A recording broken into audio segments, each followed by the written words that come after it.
unruly. So, this is a problem that many of us are facing at the moment. And we don't want to assume that everybody's in this situation, because we know there are lots of people out there who are working from home on their own, or, they've got children who've left. But this is a real problem for a big portion of the population yet at the moment. And whether that is people who are running their own business and trying to do it from home, employees who have, they've moved from an office environment to a working from home environment, employees who've been furloughed, so they haven't got any work to do. But, all of these people are still stuck with the children in the nicest way, who are now demanding attention. So we're having to turn into teachers as well as employees and workers, and it's a bit of a struggle. So we've gathered a team together today. We've got 2 teachers. Well, we've got 1 current teacher. We've got 2 ex-teachers, actually. But everybody's trying to work and or run a business at the same time, but obviously in slightly different circumstances. So I'm going to let you all introduce yourself. So I'll start with you, Gemma. What's your name and where'd you come from? Hi everybody, I'm Gemma Sanchez. I'm from Grow Your Mindset. I'm a former primary teacher of 15 years, but now currently run my own business with a good colleague of mine, Liz Cronshaw. We basically go around schools and we work with teachers and we work with children, developing mindsets within staff but also within the children. And we work with businesses as well. So all round positivity person, that's me. Brilliant, thank you. Sam, what about you, please? My name's Sam Boone. I'm a secondary teacher and head of sixth form at South Yorkshire School. So I teach students from year 7 up through to year 13 and sort of help manage their transition into sixth form and out of sixth form as well. So it's obviously quite a lot happening at this stage of the year. So it's difficult from home. Yeah. How long have you been a teacher? I've been a teacher for 10 years now. All right. Okay. And you still love it? Obviously, every single day. You're the only one who's still a teacher, you see. So I was just checking. Hannah, what about you? I'm Hannah from GrowTraffic. I have worked from home for the last 3 years, so that bit's not different to me. But what is different is that there's now an 8-year-old demanding attention, and a 36-year-old man demanding attention as well, which is obviously tricky. He's not so up on the homeschooling though, so he's all right. I was a teacher in a post-16 college, so teaching children from 16 up to adults.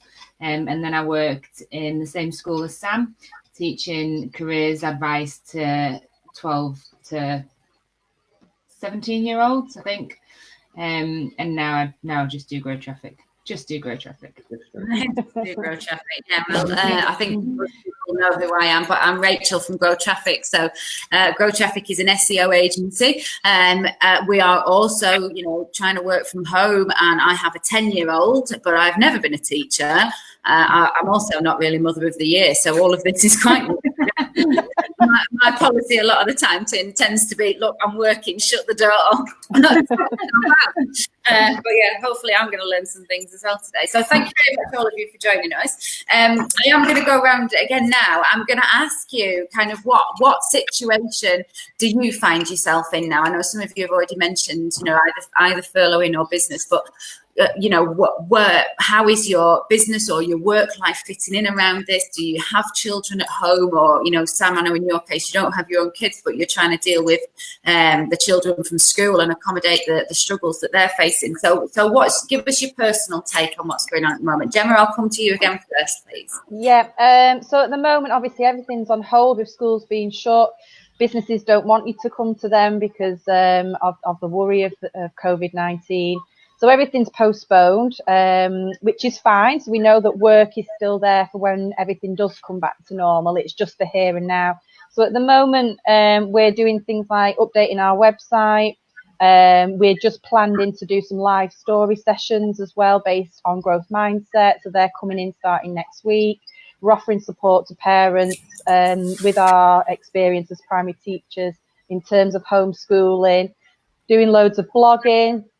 Every day wearing a pair of black leggings, having a cider in the garden. I have got 2 kids. My daughter's 13, so she's pretty self-sufficient, and she just cracks on with her work. She's always been like that.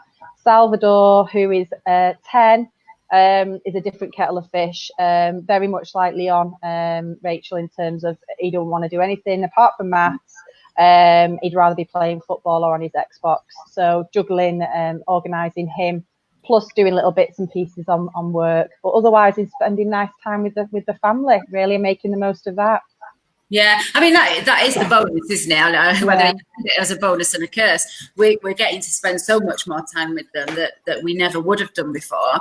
But I know with me, because they broke up and they had a week off, and then it was the Easter holidays. Sorry. Yeah. So Leon has just point blank refused for the last 2 weeks to do anything that we've all done work. And I made a deal with him. I said, you can have your Easter holidays if you want, because I do think, that they are necessary for them to have some time off. So I said, you can have your Easter holidays, but if I hear the word I'm bored, I'm going to work. So because of that, he has been out every day, being quite productive. Literally, I'll do anything as long as I don't have to do work. You could have told me. there's pluses and minuses, aren't there? Sam, what about you? What's your personal situation? Situation is obviously, like our school, like all the others, is closed to the majority of students, and we're being asked to work from home. And there's two sides to my job at the moment. It's trying to adjust to trying to create teaching and learning resources for students and parents to use at home, which I think is proving more difficult than you would have thought. We were never trained to teach like this. We are trained to teach in a classroom to our students and set homework in between that, whereas now it's doing your entire course sort of remotely, which is a difficulty. And then the other side of it is the communicating with students at the sort of top end of school, year 11s, year 12s, year 13s, that are all really worried about what next, because nobody really knows. And the government has been trying to sort of give out information about qualifications and progression routes and all that sort of thing. But the most of my communications at the moment is with worried students and parents in some cases about what that looks like. Oh, Sam's frozen. That's it. No, did it? Sam, I know a lot of the teenagers, the kind of year 5s or year 11s, whatever they are nowadays, they haven't had to do their GCSEs, have they? So am I right in thinking that a lot of universities have just taken their entry on predicted grades? So that's still open at like sixth forms, and universities still sort of making those decisions. And I think that's part of the challenge why students are so worried, because again, there's not a complete clarity yet about what that's going to look like. We've just had some confirmation about how they want us to generate the grades as much as possible, using the existing assessments and so on. But even then, there will still be sort of calculations beyond that. So we can't share those with students yet, rightly so, because obviously the exam boards need to look at the way those grades have been generated and such like. But I really feel for the students, not knowing, that those grades really are door openers for them in a lot of cases. And it must be really stressful for them. So all we're trying to do is trying to sort of address those fears as much as possible. But again, not having the information to hand is proving challenging. But it doesn't mean we don't do it. And I think the communication is really important, so they don't feel like they're out on their own, because everyone's isolated at the moment. It must be really difficult for them and the parents alongside. Yeah, I think as well, you make a good point there, because you kind of think my initial thought was I would have absolutely loved for my GCSEs to have been cancelled, and I could have, for my A-levels to have been cancelled, and I could have just gone to university, because I'm rubbish at doing exams.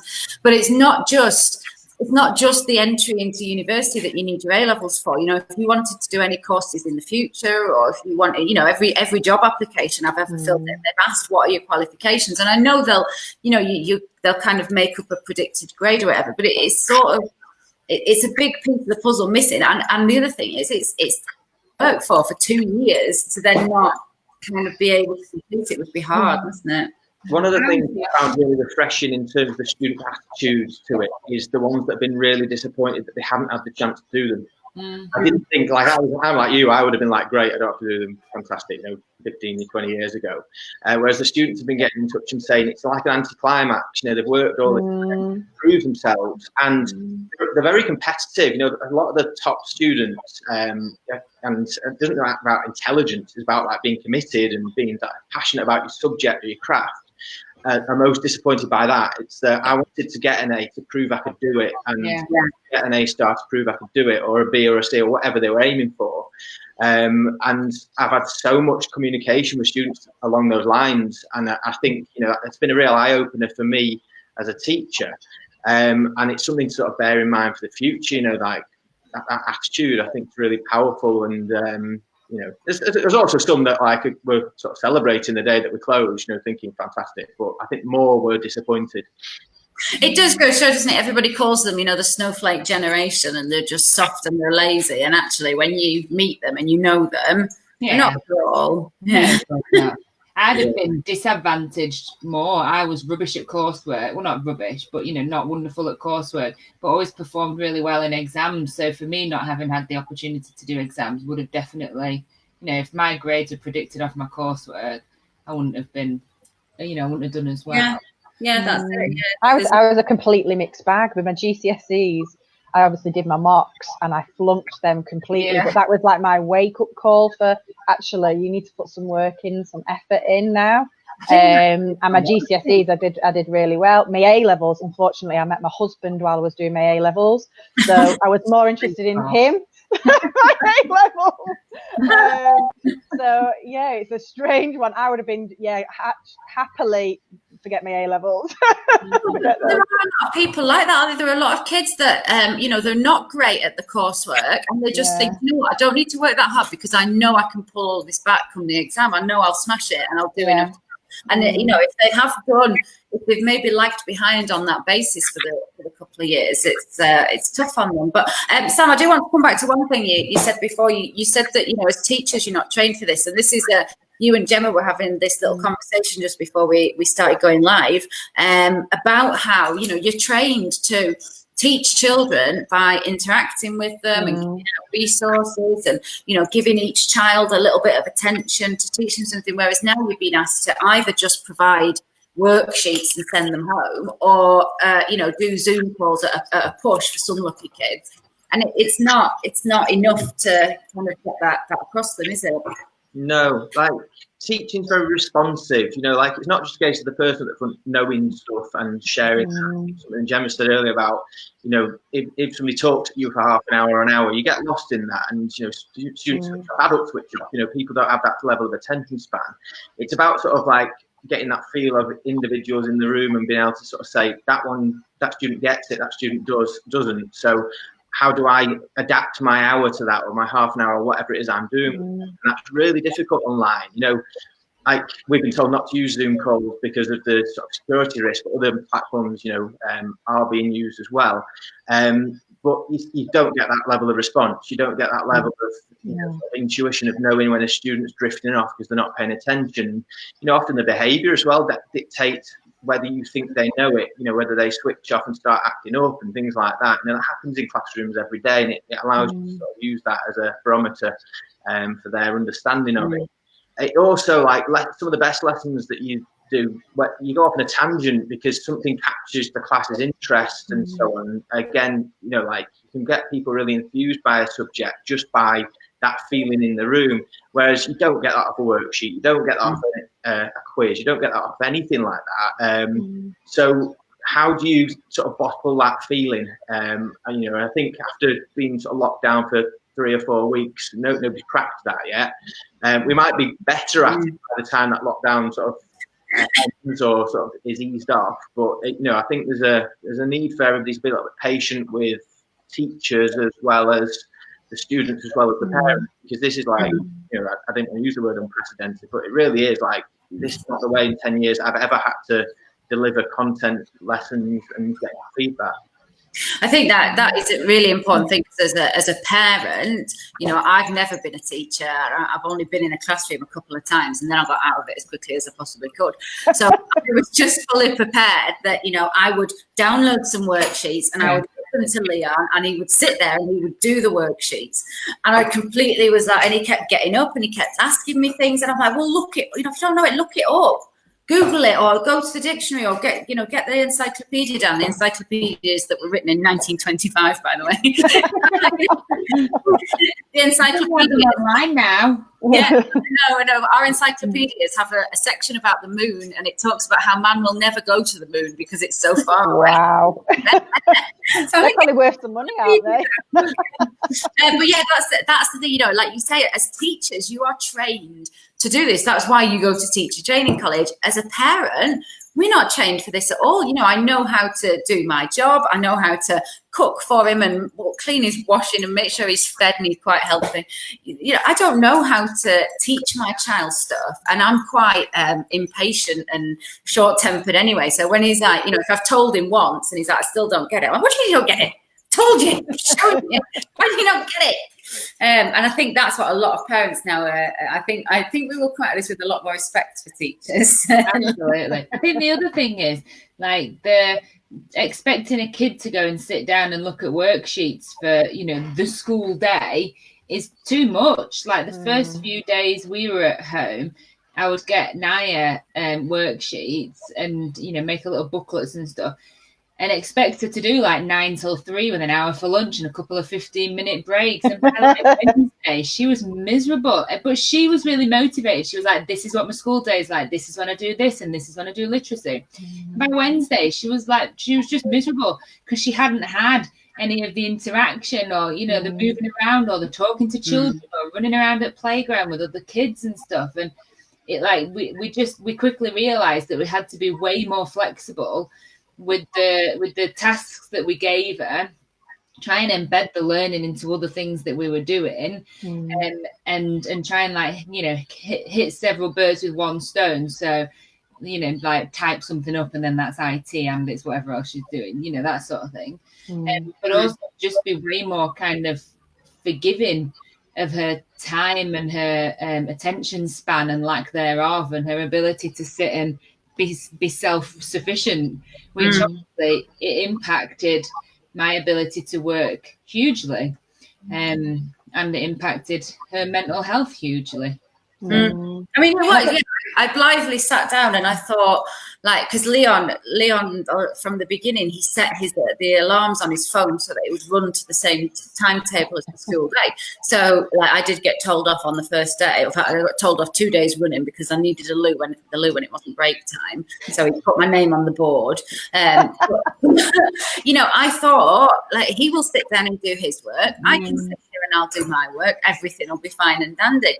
And it just wasn't that simple at all. Like I say, that you can set the timetable, you can kind of work to that, but they need so much more input from us than just, you know, sit down and crack on with it. So and you've got to remember, it's completely different now as well, because when they're in school, they're surrounded by 29 of their classmates. They're surrounded by things on the wall to inspire them and engage them. They've got, you know, visuals from the teacher, and, like I say, you know, working in groups and talking to one another. Now they're sat round a dining table in front of a laptop, or they've got a piece of paper in front of them, and the conditions in which they're now working in are completely different to what they would be in school. And I know, you know, just looking at my son, like rolling around on the chair and sliding under the dining room table, you're just thinking, oh my God, I really hope this isn't what he's like in school. Now I know he's not, but then I have to keep saying to myself, the conditions are different. He's in a different environment, because there's a little bit like what Sam was saying before, in terms of, you look at what your peers are doing and you think, oh, they're doing the work, I'm going to get on with mine as well. And it's that competitiveness as well to get on with things, whereas at home you haven't got that influence from around you either. So it's completely different. I think you're a bit harsh on yourself, like saying that I'm not a teacher and I've not taught my children anything. Like, you know, as a parent, you do teach your children an awful lot. You know, as they grow up, you teach them, like, you know, real basic things, you know, going from, like, potty training to, like, being self-sufficient, cooking for themselves, that kind of thing.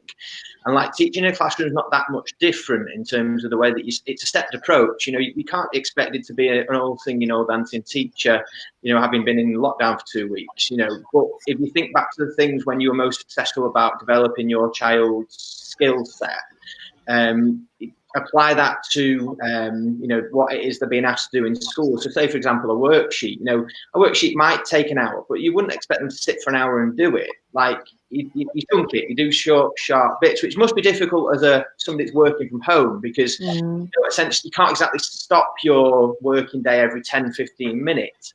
But maybe you could do it on a timer base and say, you know, do 15 minutes, now 15-minute break, and come back to me. So you've got half an hour's worth of work. Equally, as there's a couple of parents in the house, you know, almost relay between them, and you know, one parent take responsibility for 1 hour, and then the next parent take the responsibility for the next hour, and sort of switch between the two, you know, something like that. That's what I would do in the classroom. Like if I was working around 30 students, I don't keep going back to the same student, set them something, and I work around a few of the others that require some help, and then go back to the original one 10 minutes later, 15 minutes later, 20 minutes later, depending on the age of the student and what it is we're working on. It's developing like little strategies like that. Similar with like rewards as well, you know, like again in the classroom, what we'd be expected to do is we do like points, and like you say about putting something on the board when somebody goes to the toilet and all that sort of stuff. You can do that at home in terms of, again, incentivizing your children to be independent for 15 minutes. And if you, like you were saying earlier about like if he says he's bored, you know, I get cross to him kind of thing. Here we go. You can do the same and say, right, for 15 minutes, I'm going to work, you're going to work, and then we'll touch base, that kind of thing, maybe. Yeah, it is. Yeah, the thing is, you see, you know, I work in minimum 2, you know, more like 3-hour blocks, where I will sit and I will focus on something for that length time. And I get really mad if somebody keeps coming in and pulling my focus away from something, and then I can't concentrate. You know, I like to do a job and I'm focusing on it, and then I tick that job off, and then I do a next one. I'm not good at hopping between things.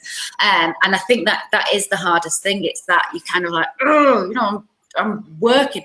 But when I think that's a skill that I had to learn myself, really, when I started working from home, having that self-motivation. So I only learned it as an adult, and it is far too much to expect it of kids. You know, it just is.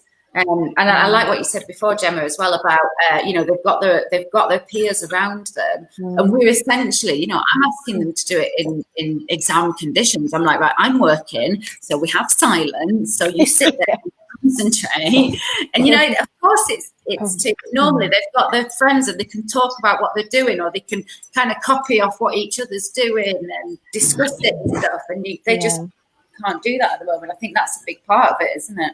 Anna, how are you doing in your house then with Naya? Well, she has been on Easter holidays for the last 2 weeks, so it is just like, I'm bored is the phrase, like the constant companion in our house. So, and because I think she's struggling perhaps mentally with it all naturally, you know, as we all are, I think it's hard to motivate her to actually do something. So she, you know, she wants to do what she wants to do, and she don't want to do anything else. And if anything else is suggested, it's so like figuring out what she actually wants to do is half the battle. But once I get her on something that's engaging her, she's pretty good actually at just going and doing it. And she will give us, you know, an hour or so where she'll go and be independent. But I know a lot of kids aren't like that.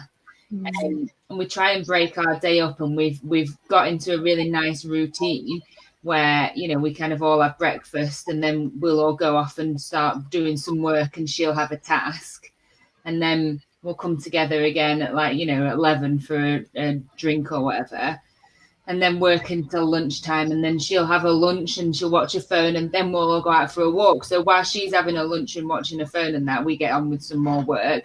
Then like the afternoon's broken up by going for a walk, and then by like 4 o'clock, Dave's finished anyway, or like, you know, he's not finished, he's winding down, and so he can, you know, sit and answer all the questions that she asks and all the interruptions, and I can get on with a bit more. And then I just work a bit later. I'm getting up a bit earlier and working a bit earlier before breakfast.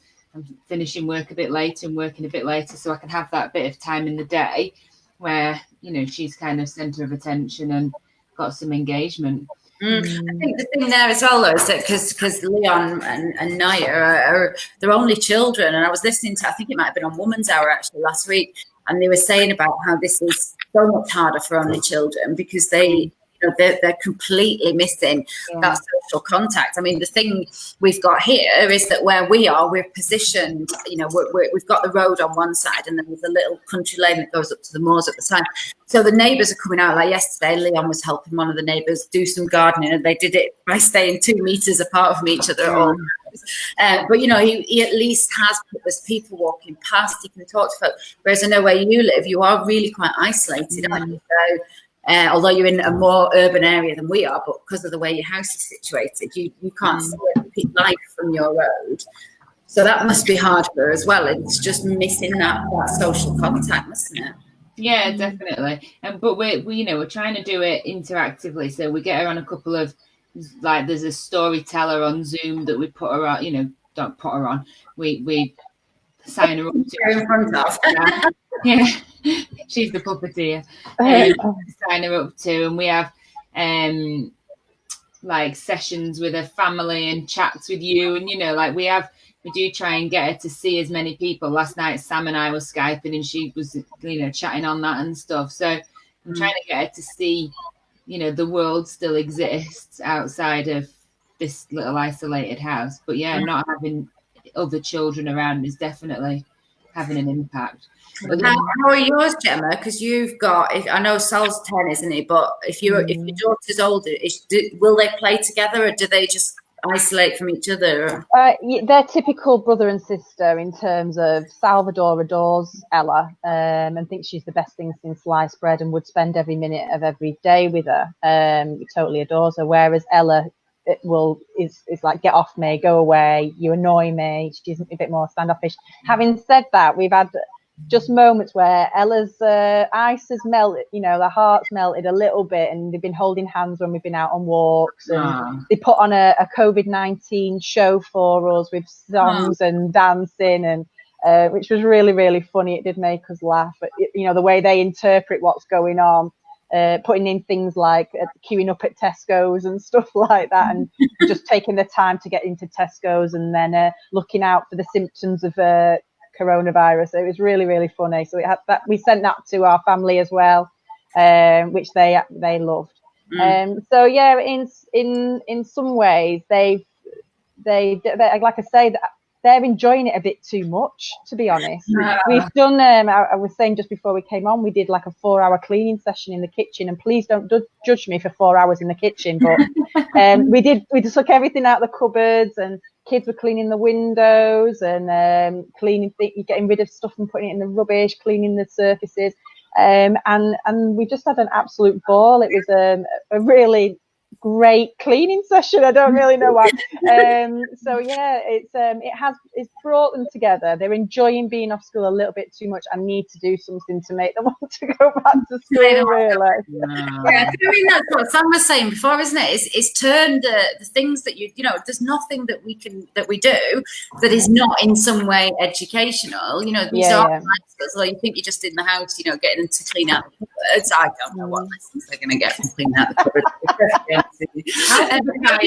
They're learning things, aren't they, as they're doing. So I think one of the key things that I think is an important message to get out to people is don't feel bad. If you have not got, and we are going to talk in a minute about kind of scheduling and working a routine. But if you're not doing that, if you have just had 2 weeks of Easter holidays and you've let them kind of run riot or do their own thing or put a play on or whatever, that is still learning. That is still helping them grow and develop. And I think that's a really important message, because when you say homeschooling, you immediately think of literacy, maths. It's like you think about those subjects that we do in school, and actually it's not about that. It's also about developing them as people. And especially when we're in such a crisis that we're in at the moment, that's more important than ever, I think, is how do we respond when we're in this situation, and making them resilient and making them be able to bounce back from these problems that we have. And Ella's had that. We've had this sort of saying that let's not see it as a problem, let's see it as an opportunity. So Ella's taken up baking once a week, which is something she dabbled in, but she'd always have me by her side. And I've said to her, right, this is your opportunity to go and do it on your own. If it goes wrong, it doesn't matter. We've got time to deal with it. So she has. So the past 3 weeks, we've had cake and cookies and all sorts, and she's been really proud of herself. And sort of built a confidence. And similarly with the cleaning, it's things that they would never have even thought of, but then they're looking at the house and they're thinking, actually, it takes a lot of hard work to keep the house tidy. I'm going to do my bit. And like it has, you know, working together, the two of them, where, like I say, Ella's a bit more cold-hearted and get off me. She's been like, come on, Sal, let's do this. And so that to me has been just as important as sitting down at a table and doing English, maths, worksheets, whatever. Yeah, I think there is a worry. Sorry, Rachel. That's all right, come on. There is a worry that they're going to get back to school and be so far behind. And I feel like the weight on my shoulders of having to get Naya to the point that she would be at if she was at school, you know, at the end of year 3 anyway. And I think there's a lot of, I don't know if, I suppose other parents are feeling the same, that there is the pressure that you don't want them to go back to school and the teachers be like, right, I assume by now everyone knows this, and your kid's the one that's sitting there going, well, no, actually, I spent the whole time, you know, digging over the garden or whatever. How important is it, I wonder, that we do kind of stick to the curriculum? Like the first week I was Googling like national curriculum and I kind of read like 3 things and thought, shit, I don't know what that means. So how important is it that we, you know, stick to what they would be learning? I mean, this is one question I want to ask Sam, because I thought, you know, I set off doing that, and I downloaded, or I signed up to Twinkle, and I was doing the same thing. I was like Key Stage 2, but then there's so much within Key Stage 2, 4 or 5 years, isn't it? And I was like, I don't know what they're supposed to be learning. And I said to Leon, I was like, what are you learning about in science at the minute? What she was like, I don't know. So yeah, but what so Sam, what would your advice be about that? Do you think we should be trying to be parents, or teachers, or do you think we should step back a bit? Just the parents, yeah. I think it's a balance, isn't it? Like with anything, I wouldn't get too het up with keeping up with the national curriculum, because all the students are in the same boat at the moment. Everybody's sort of being faced with the same challenge and the same advantage or disadvantage, or whichever way you want to look at it. I think it's about being active, and when they go back, being prepared to go back.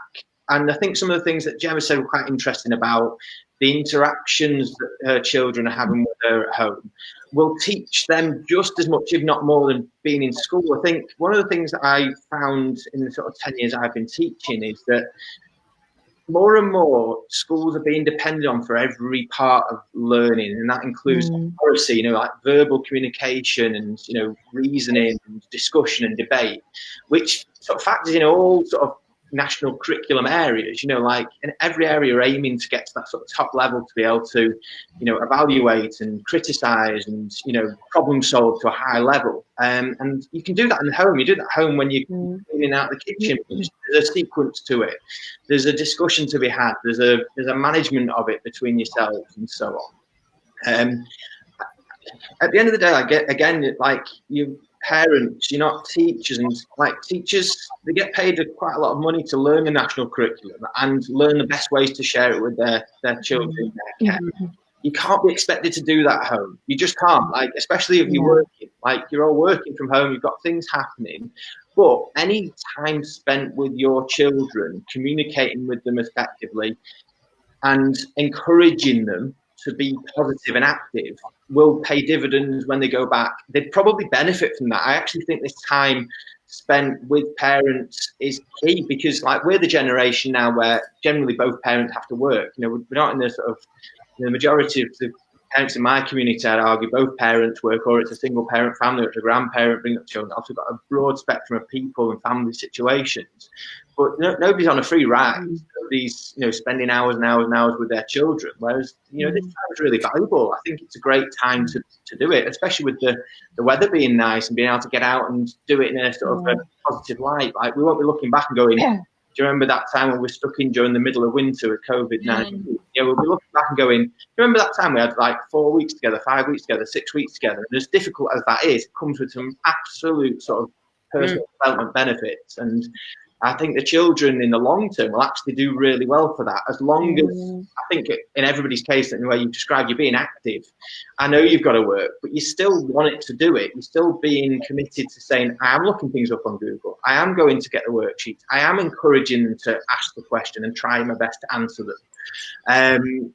You know, and over the time, you'll sort of develop strategies to sort of make that manageable for you. You know, like one of the things a couple of people have said about is answering the question of the students. Now, as a teacher, I don't expect to know the answer to every question my student asks. But I do expect to come up with a solution for them, which is, this is where you can find it. Maybe not a 1920s encyclopedia, but, you know, this is the way that if I was going to find that question, this is the way I'd go about it, Leon. And, you know, show him on the iPad or the computer and say, this is what I'd search for. This is how I'd find things online.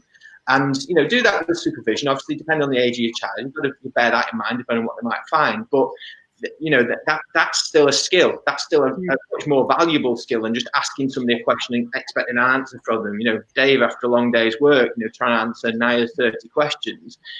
After a long day's work, you're not going to have them at the tip of your tongue. But I wouldn't, as a teacher, you know, I still have to go away and find things out. I still have to go away and resource things accordingly. And, you know, that's all you're doing. It's just facilitating that interest. It's facilitating that, you know, finding things out. And that's all our jobs. I think you probably do our children a bit of a disservice as well, really, because if you think at the moment, so far, they've actually had what we're on week 4, aren't we? Coming to the end of week 4. 2 of those were Easter. So we're talking about 2 school weeks. Now we have 6 weeks off in the summer, and when kids come back in September, teachers always talk about the summer dip and how they've regressed a little bit, and it's natural for kids to do that. But during those 6 weeks, there are parents around the country doing probably nothing in terms of educating their children or keeping up with the curriculum or anything like that. It's about family time. And by the end of September, beginning of October, teachers are like, right, okay, we're back where we were. So kids can actually bounce back pretty quickly to where they were before the holidays with a little bit of teacher input. Now, obviously, we don't know how long this is going on for, which is probably what the concern is for parents. But I think it is just maybe just, like Sam said, just give them a little bit of slack, really, because they do pick things up really, really quickly at home, and they will pick things up just as quickly when they go back to school as well.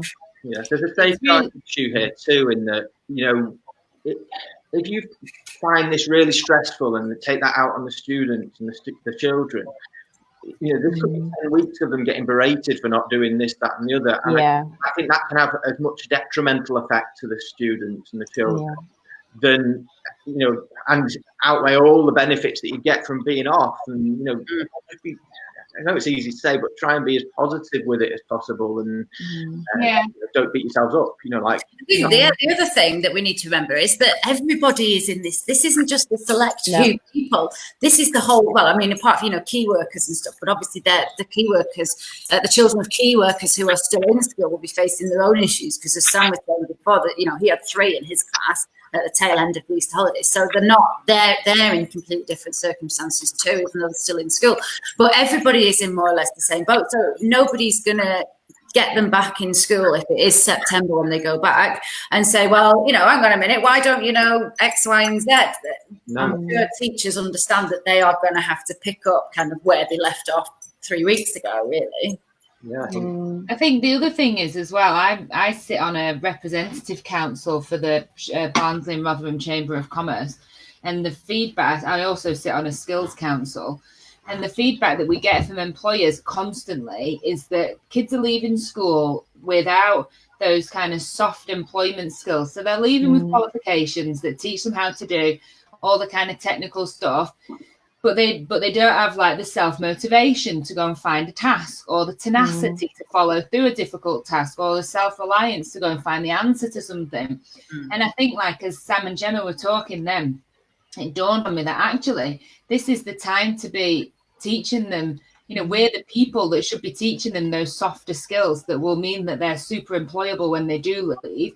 And perhaps it's not the end of the world that they're not getting the GCSEs or, you know, the grades that they would have got or whatever, because when you're hiring people, especially when you're hiring for more you know, non-junior roles, you tend not to look at their GCSEs. You just check that they've got them, or you know, that they finished school, and then you know, if they have to have a technical qualification, you check that they've got that. But you mainly look for their employment history and their softer skills. And I've hired people based on their soft skills alone, and because you can teach the rest. But I think maybe if we look on this as an opportunity to upskill them on in all those other different areas, that mean that they are going to come out of this as well-rounded, resilient, self-reliant individuals. Really, it's a golden opportunity that no other generation has had. No, absolutely. I mean, I've noticed a particular change in Leon. So the first couple of weeks, he was spending a lot of time in his bedroom watching his TV, PlayStation, or whatever it is, Xbox, playing on his phone. You know, just wanted either wanted to watch or play something, or wanted to be entertained. And over the last 3 weeks, it has gradually gone towards more and more of just being outside and being self-reliant. And like I was saying before, he's been doing the garden, he's been painting the fence. I mean, we are lucky that we've got land here, so he has got the space where he can roam outside. But those skills, I mean, when Hannah and I were kids, we used to roam for miles around the countryside. As long as we were in for 12:30 for our lunch and 5:30 for our tea, our nan didn't care where we were. We used to go off on horses and by ourselves, and didn't have mobile phones then or anything. Oh, it were right good in our day. But the kids of today, I've said to Leon and Naya so many times, well, why don't you just go out and play in the field? And they're like, well, what should we play? What should we do? Yeah. I don't know what should we do? And now he will just go out and do that, and you can see that kind of, like, say, self-reliance, ability to entertain themselves, less reliance on constantly being structured is starting to come through. I don't want us to run out of time, so I just would like to talk quickly about kind of tips that you find, you know, we touched before on having a routine. Do you think it's important to have a routine? And if you do have a routine, do you think it's important to let the children have a little bit of freedom within that? So, for example, if we say, right, this afternoon we're doing science, but, you know, you can choose what science that you want to do, or you can pick it. Or do you think it is better to, we said no, like not necessarily stick to the curriculum, but do you think it's better to be more of a teacherly role? I think there's a bit of a balance there. I mean, it's different for everybody, because like you said, you've had nothing from your school, whereas I've had a ton of stuff from Salvador's school of activities to do. So we've embraced our 2-week Easter holiday, but the plan actually after lunch, and he doesn't know this yet, but is to sit down with him and work out the timetable for next week. Now, when this all kicked off, I saw hundreds of beautiful coloured timetables, like you say, from 9 till 3:30. That is not my timetable at all. It's just literally Monday to Friday. We've agreed already before the Easter holidays that it'd be an hour's worth of work. And when I say an hour's worth of work, I'm talking about your maths and your English. So he's not spending any more than half an hour on those two tasks, which is his attention span at the age of 10. So he's gonna pick what he's gonna do each day, which tasks that his teacher set for him. But then the rest of the day, it's about then reminding yourself that, yeah, we're doing 9 till 10 on maths and English or whatever it is, with a break somewhere in between. Then the rest of the day is us doing other things that are classed as homeschooling, but they're not those academic things as well. So it's, you know, going on nature walks. He's been doing treasure hunts, and he's been writing a diary, doing his reading. But also what I'm going to ask him to do is on a couple of days a week, I want him to do independent learning, which means that I can do a bit of my work, things that I know and he knows he can do independently, things like timetable rock stars. He can do that on his own. He can do my maths on his own. There's loads of things that his school have set that he can access independently, which then takes the pressure off me, and I know I can do my work then as well. Because I was talking to somebody who does homeschooling. They've homeschooled 5 of their children over about 15 years now, and she was saying that they don't, you know, we think like, oh, they're in school from 9 till 3, so they're working 9 till 3. And she said, no, actually, you know, if you count how much of the time in that school day is dedicated to really sitting down and focusing on it, it is only a couple of hours.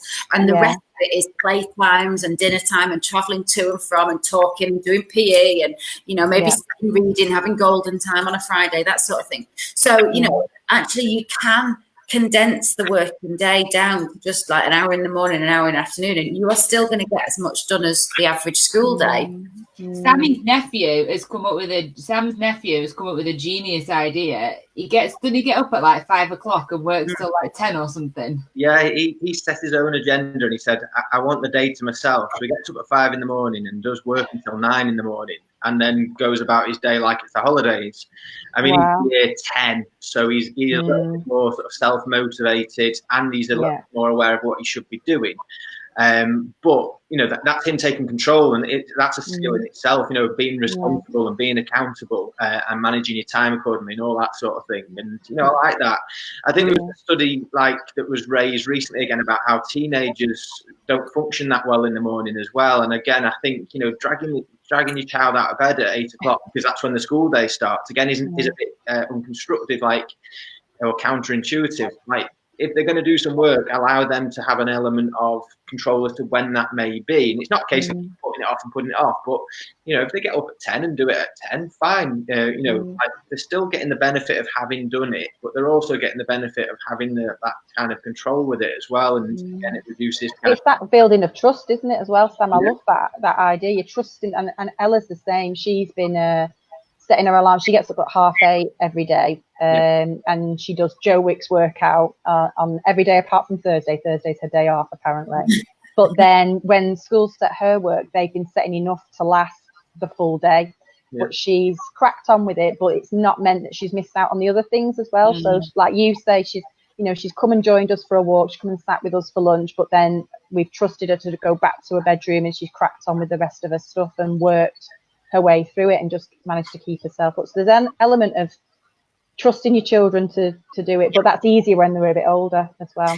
Naya's 8 next week, and I've given her a set of tasks every day and said, right, today you have to do this and this, and there's probably like 3 hours worth of solid work there, and I say to her, like, I don't care when you do it, just do it. And so she's responded really well to that, managing her own time. And she'll say, like, I'm having a break now, Mum, or I'm going to get my work done. Like, I told her about Sam's nephew, and she was like, oh, I'm going to do that. So she'll get up and do it like super early, and then she spends the rest of the day going, I'm bored. Alex, tell us about the bag of doom. Yeah, the bag of doom. It's not. She goes into this bag, all tasks that she set herself, all fun things that she's come up with. Oh, Mum, it's so boring. I don't want to do any of it. So she's sat there. And another thing that sort of I'd suggest to help manage the doing of the tasks is, like, you know, especially younger children, like putting them together, like Hannah's just suggested, putting together a sequence of tasks that you'd like them to get done, but also to get them to record questions that they find as they go. You know, so rather than them coming to you every 15 minutes saying, this is a question I've got about this task right now, say to them, on this board or this sheet or this piece of paper, these are the questions I want you to sort of come to me at the end of the day with, so that when you've done your day's work, you can then go back and say, right, I've got the time now to actually look at these and acknowledge these and work through them with you. And again, I said it earlier about not expecting to know the answer to those questions, but sit down with them and say, let's find out. Let's do inquisitive sort of like research, and let's sit down together in front of the iPad or the tablet or the iPad or whatever, and find out. And again, it'll allow you as a home worker to keep working, but it allows them to generate questions. That's a really high level skill, you know, them being really inquisitive about whatever topic it is that you're putting in front of them, you know, science, maths, you know, geography, history, whatever it might be. And it might even sort of fuel them when they go back into school to say, when I was off, I was thinking about this. And, you know, teachers really appreciate that, because it'll show one that they're interested in the subject, and they have been active, and they know which students will, you know, have that sort of step up, as the case may be. Yeah, I think as well, like one of Leon's things that he will do is he will massively rush through a task. And like, I think he thinks everything is a timed task, so he'll do it in like as quick as he can in 10 minutes. But then he's not great at going back and checking it or looking at it again. Whereas if they've done that, you know, if they've asked questions through, that's then, yes, saying like, we are going to go back over and look at this, but also that might prompt them to kind of do that themselves, to say, all right, well, maybe I don't need to wait for Dad to finish his work. You know, maybe I can look back myself at this and find some of the answers myself to this. So again, it's bringing it back to that self-reliance, isn't it? And teaching them to kind of look stuff up for themselves, which is really important. We are quickly running out of time. So what I would just like to, we've had a few comments from people who are watching. So just like to kind of get your thoughts on them. So one lady who is, I can't see her name at the minute. Oh, Tracy said that her 11-year-old has decided he's going to teach himself how to create YouTube videos. So, you know, doing the graphics, recording, doing the commentary and editing them. So that is absolutely, you know, whilst a lot of people would say, oh, no, you're not going to make it as a YouTuber. But that's the culture that they like, that they watch, and those are good skills, aren't they? Yeah, definitely. And they're preparing themselves for the world that they're going to be living in as well, aren't they? You know, so why not? That sounds amazing. And I guess what you said, it doesn't matter if they're not following the national curriculum, as long as they are learning something and motivated to teach themselves something and be independent. That's really great. It don't matter what it's in, as long as it is something, because it's the soft skill that wraps around it rather than what they're actually learning. Yeah. Emma has said that her 15-year-old was due to sit his GCSEs and they were paying for extra lessons, but he's now saying that, you know, what's the point of doing it if he's not going to get. And I think that might be, and in Gemma, from a mindset point of view, this might be an issue that a lot of children are facing. Is like, well, what's the point of doing schoolwork if we don't know when we're going to be going back to school or whatever? If you experience that from them. I had a lot of communication. Well, I've had mixed communication from students, and some of them raised that question. Some of the parents have more raised that question. But what you've got to remember is, like, you don't go to school to get a qualification, like a certificate. A certificate's like you said about earlier, Hannah, about recruiting people. You know, the certificate tells you something that they know. It tells you a level of competence or knowledge or skill set. So a GCSE skill set is different to an A-level skill set because you're developing deeper skills and deeper knowledge. So, you know, if you are paying somebody for lessons and you can afford to, keep doing it, because it keeps that child's mind active. It challenges them to problem solve. It challenges them to learn knowledge, learn skills, and so on. And all of these things, you know, end of school doesn't mean the end of life. The end of school means you're moving on to the next thing and the next thing. And, you know, it's all sequential. So anything you can do is positive. And as I said earlier about parenting and homeschool, anything you can do with them, regardless of whether it's national curriculum or not, is something. But equally, carrying on with the qualifications still has a huge value, because otherwise, why are we making the children do them? Why are we asking? They'll get found out in the workplace really quickly if they can't demonstrate the skills that they learn in the GCSE, whether they have the certificate or not. You know, as an employer, whether they have the certificate or not is bloody irrelevant. I never want to see it. What I want to know is that they can use the skills that they learn in the run up to that exam. So like, absolutely, Emma, tell your boy to get on with it. And Gemma, from a mindset point of view, you know, if you got any kind of tips on keeping children positive throughout this, you know, I mean, it's hard to just keep geeing them along, isn't it? But, you know, what would your top tip be on positivity? I think with this is about remembering it's. Unfortunately, our education system is based upon grades and things like that, and life is so much more than just your grades. Absolutely work really hard to get the best skills that you can. Like Sam said, the skills are still really important, but don't be disheartened, because who you are today is not going to be who you are tomorrow, and that's your decision to make. As long as you've got the motivation and the desire to keep going and keep trying, that's an amazing skill to have, and if you get the results as well, that's brilliant to go with it. But don't be disheartened by what's going on. Make the best of it. Like I said before, make it an opportunity. If there is a subject area maybe that you've been struggling with in you know, in your lead up to your GCSEs, make this your opportunity to work really hard in that area, you know, and do it that way, really. It's funny because I had one of my friends on Facebook the other day was having a clear out of his attic, and he'd found his record of achievement, and he was going to throw it away. And he was like, remember when we were at school and you got your red, the red folder, yeah. Like, they put so much pressure on you, and they were like, you will need this at every job interview you ever go to, put all your certificates in. I never used mine. I don't remember ever showing mine once. And it's funny when you look back, and I was having this conversation with somebody the other day. I don't know anybody apart from my friend Kirsty, who, when we were at school, she said that she wanted to be a 3-day eventer or a firefighter, and she is now a 3-day eventer and a firefighter. But she's the only person I know who is now doing the things that they said they wanted to do when they were like 12, 13, 14. Yeah. So, we find our way as life changes and life takes us on different paths. We find our way into different careers and doing different things. And putting loads of pressure onto kids when they're in primary school and secondary school. You've got to decide now for the rest of your life. It's a falsehood, and it's not fair anyway, is it? So giving them a little bit of freedom now and say, you know what, just play out, or just Jamie's just been saying, actually, getting them to watch things on the TV is quite useful. So yeah, if you want to watch horrible histories for 2 hours, all right, fair enough. Yeah, be a bit easy on yourself to do our work. Like, it is about finding pockets of time where we can actually do some bloody work. I think what Sammy was saying earlier is the thing I'm going to take away with me. Set them on a task and say, right, it's 15 minutes of this, or it's 20 minutes of this, or whatever, and then you have a 15-minute break or a 20-minute break, and then that buys you, half an hour, 40 minutes of golden quiet time where you can crack on with some work. I think we need to be kinder to ourselves as well, and take the pressure off and realize we're not teachers, which I think I've kind of realized now.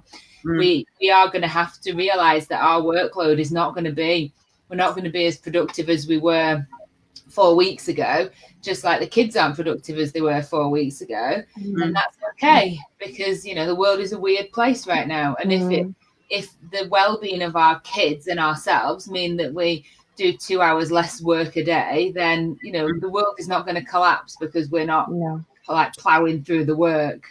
I think most if you are an employee, I think most employers understand that at the moment. I've had so many meetings with people recently, and they've had kids coming in, and we've done Facebook these Facebook live sessions in the past with kids running in and shouting and dogs barking. Everybody understands that that's the way the world is. It's just the reality that we're in, and I think most people, most bosses, most employers will be sympathetic to that and will give you a little bit of leeway. And we've always said with our staff anyway, kind of to some extent, we don't care when you do the work as long as the work gets done. So if you get up really early and want to cram your work in so you've got time to spend with your kids, if you want to do it at the end of the day when all the kids are in bed, it doesn't matter as long as you do these most essential things that you need to do, and you work the rest of your time and the rest of your schedule as best as what is going to work best for you, best for your kids. And if you're not managing it, then tell, say I'm sorry, my kids are taking too much effort here and they are my priority. Can I reduce my hours? Can you take some workload off me? Like we always at GrowTraffic share work out between, if someone's rammed, we'll put a message in the WhatsApp group and say, look, I'm really struggling. Can someone take this off me? And most businesses, I think, will work like that and help each other out. So yeah. So thank you, everybody. We're coming to the end. I'm going to go round quickly, and I want your one top tip for the moment. So Gemma, I'm coming to you first. What's your top tip?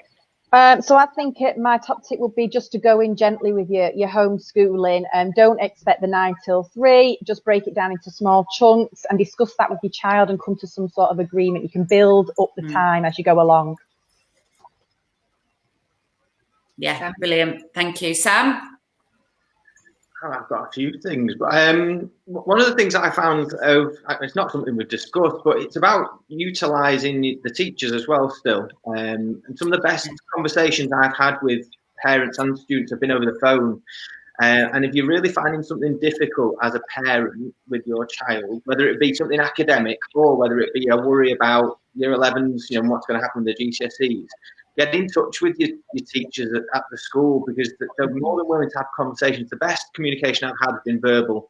Obviously, do it through parents, not directly through students, depending on how old our child is. Don't feel like you're alone in this. There's the support out there. Teachers still working, and reach out. It's not a competition. It's we're all on the same side. We want the children to do as well as they can for each other, and make that contact as much as possible. I think that's a really good point, isn't it? Because again, teachers are feeling their way through this just as much as parents are, and you're trying to adapt, and you, I suppose, will only be able to figure out the best way forward in terms of you and your kids if you're having a conversation with parents and saying, are they coping, are they managing, what do they need? That's the only way, schools are going to get better and be able to send home the right stuff. So that's a really good tip. Thank you, Sam. Hannah, what's yours? I think focus on the soft skills that you can teach your kids. Like what can you have your own skills, and it might not be maths, it might not be science, but you might be able to teach them resilience or problem solving, or like I did Naya a treasure hunt the other day because she's she's rubbish at looking for things. So I just did her a treasure hunt and that was to teach her to persevere and to be tenacious when she's trying to follow through on a task. So think about ways that you can teach them those skills that will make them hyper employable when they do leave school and further on in the career. Brilliant. And I think my top tip is actually, I think it's pretty much the same one I said last week, but it is be easy on yourself and be easy on your children. And none of us are perfect at this. None of us are going to get it right. As Sam said, the teachers are learning, the parents are learning, the kids are learning. We're all in uncharted territory. We've just got to do the best we can. So if you need to take an hour off and drink half a bottle of wine in the corner, that's absolutely fine. If you want to go out and put your wellies on and go walk in, that's absolutely fine. If you need to say to them, look, I've got this really important thing I need to do, I need 2 hours off you, sit and watch horrible histories on the telly, that's absolutely fine. Just do what you need to do to survive this situation, because that's all of us are going to do. So that's it. Hydrated. Yeah. Stay hydrated. Yes, stay hydrated. That's Hannah's tip for today. Drink lots of water. Thank you so much, guys. I really, really, really appreciate your time here. And if anyone has any questions that they would like to ask Gemma or Sam or Hannah or myself, please keep commenting, or you can email us or send us a message through Facebook. We're all of us more than happy to kind of answer questions or point people in the right direction. So again, thank you guys, and enjoy the rest of your Friday afternoon. Thank you. Bye. Bye, everyone.